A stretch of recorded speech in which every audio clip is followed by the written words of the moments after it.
بسم الله الرحمن الرحيم. أولا نشكر القوات المسلحة بكافة قواتها على دحر قوات الدعم السريع وتحرير ولاية الخرطوم، وإن شاء الله قريبا باقي الولايات. ونشكر الصفحة الرسمية للقوات المسلحة.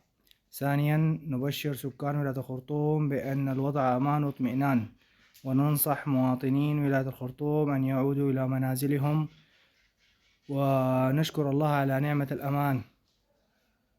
ثالثا تم بحمد الله افتتاح مجمع وضد المرضي غرب مجمع الرشيد، الفرع الأول والفرع الثاني شارع الجزارات شارع 7:30.